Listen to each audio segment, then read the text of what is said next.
What's up guys, Everything Apple Pro here, and iOS 10 Beta 2 was released earlier today. So for the past 4 or 5 hours, I've been digging through it, tearing through internet forums, trying to find every single feature that's new in this new release. Now, it's a pretty big one, about 500 megabytes on average between devices. It's available to every single device, and there are over 50 new changes, and some of them are pretty big. They make life easier, and I'm happy to share them all with you in this video. So to begin, unfortunately, the old ticker sound is back. This was the new one that came in iOS 10 originally. A nice and very subtle click. This is the one we're all used to that's back. So the old sound for the ticking is back. On the other hand, there is a new sound for the picker view when sliding between options. This is the current one in iOS 9, and this is the new one in iOS 10.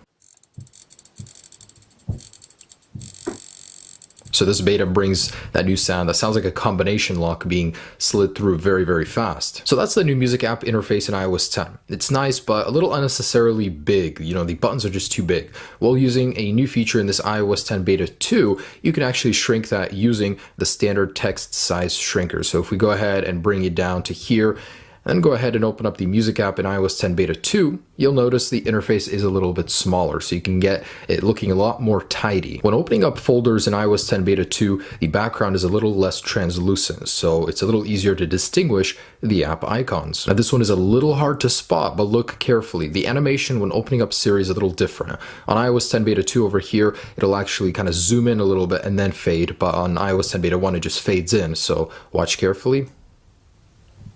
If you notice that, it does have a slightly different animation when opening and closing, just a little bit. Finally, a much welcome change is in the notification center. If you slide over, you can go into your Today widgets view. So you don't have to go back, go to the home screen and then access it. It can be done from the notification center now in Beta 2. Labeling in the notification center has changed from missed to recent. Now on the bottom of the Today widgets view, there is now a disclaimer for the Weather Channel information right there. Now 3D touching on a folder in iOS 10 Beta 2 will give you a better, more comprehensive view of apps which have notifications, so you can know which one has them right away, but right here they're a little harder to read. And the widgets view is now much tidier, as Apple made them variable height, so they can shrink and you can definitely see more. So look at this news article right here. It's much bigger, much wider here. It's very neat, and you can certainly fit more information on the same page. Third-party widgets in iOS 10 Beta 2 can now display full length instead of just having a little screenshot right there. By the way, I'm blocking it out because it has some of my personal info in it,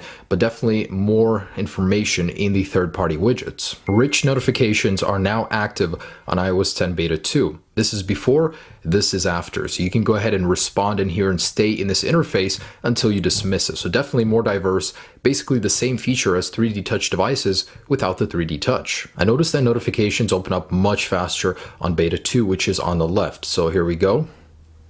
You'll notice it was available to display much sooner. Notifications on non-3D touch devices have slightly altered options. So instead of reply, it's now view. So the control center text has been altered for AirPlay. It no longer just says AirPlay screen, just simple AirPlay on and off. Also for AirDrop, the option for off has been replaced with receiving off, so you can go ahead and just disable receiving. And on the second page of the control center, the actual icons right here are slightly different. So they are now white for iPhones. For Apple TVs, they do look a little bit different. They've all been tweaked. I just can't show you all of them. And also the iconography for the home page in control center has been slightly altered as well. So it looks a little bit bolder and cleaner. The wallpaper page has been reorganized to make sure that the new one is now at the bottom, now out of place in the middle of everything, as you can see right there. New look for a 3D touch icon on health. The Today view, which was changed previously even before, is now just a little calendar icon. And 3D touching on notes will give you a new toggle as well, which is a new checklist. And the filter icon in the mail application has been changed from a little funnel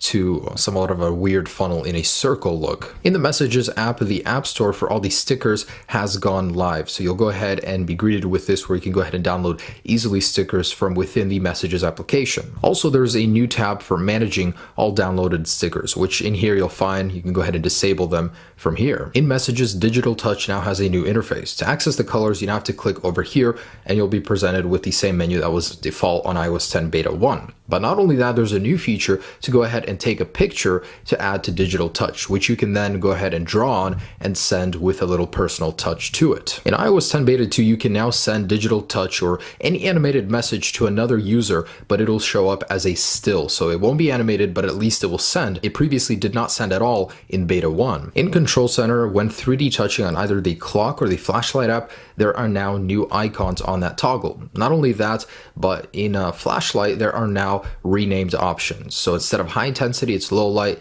and so on. In the medical ID section of the health app, there is now an option to go ahead and set up organ donation. So if you want to become a donor, you can do so easily from in here. Now, if your device has a hard time sending photo or video messages, in the settings for messages, you can go ahead and enable low quality image mode, which will make it easier to send those messages that you usually have a hard time doing so. In iOS 10 Beta 2, you can now remove the News app, which previously did not have that option in Beta 1. Now, I know some people do have the Feedback app, but in Beta 2, it was now available to way more users, so that's why some of you guys are seeing this app now. In Settings, the tab for Home has a new icon, so instead of being solid yellow, it's somewhat changed with a white background and just a little yellow house. Now, some of you guys, after updating, may have went into General looking for the auto lock settings to find that they are no longer there. This is probably one of my favorite changes because it's always belonged in Display and Brightness tab. Now it's here where it belongs. So you can go ahead and change the auto lock settings for the display from within the display settings. Now in accessibility, there is now a new option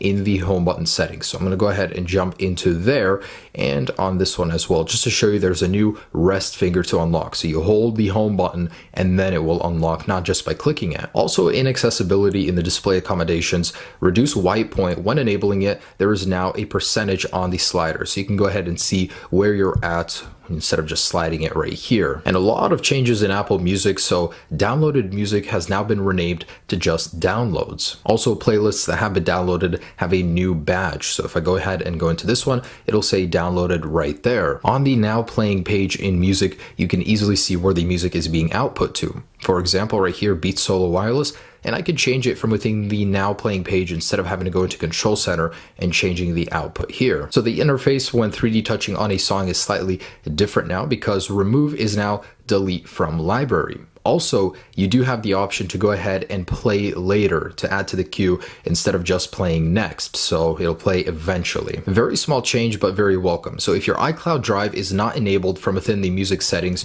and you try and download a song, for example, just like this, instead of asking you to go into the settings page in iOS 10 Beta 1, it'll immediately allow you to turn on the setting from in here instead of doing it manually from in here. And there is now an immediate shuffle button available when browsing your library. So you can go ahead and start playing songs right away with that shuffle option right here, which was previously not available. And in the For You page in Apple Music, if you start scrolling, the Connect page will be right here. So it simplifies the interface a little bit. It'll all be available, which previously was not in Beta 1. So very small change, but the lock on the lock screen is a lot smaller now in Beta 2. Also, it's now animated. So if I go ahead and unlock my device in Beta 1, it just disappears. On Beta 2, it slides over and says unlocked. And in better detail, just like that. So it's going to go ahead and say unlocked, and you can click your home button and jump in. When opening up the clock application and going into stopwatch, the default face is the digital timer now instead of the older analog one, and they've pretty much been swapped. And if you disable the bedtime feature in iOS 10 Beta 1,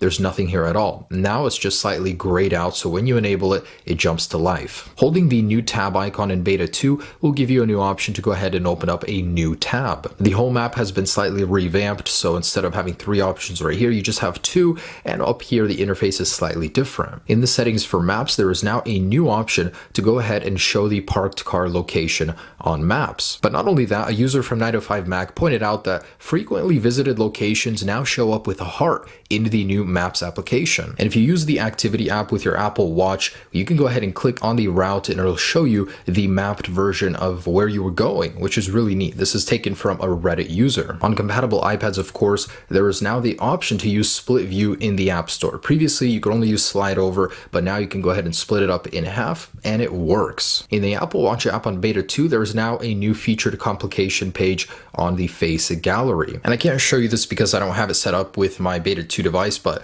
on the Apple Watch app, you now have an option to go ahead and toggle individual apps off for background app refresh to look just like this. So guys, that's just about it. I'm sure there are more, but I wanted to get you a very comprehensive look at iOS 10 beta 2, and this is as close as I can get. So there are over 50 new features or changes in this latest beta. It's an awesome update.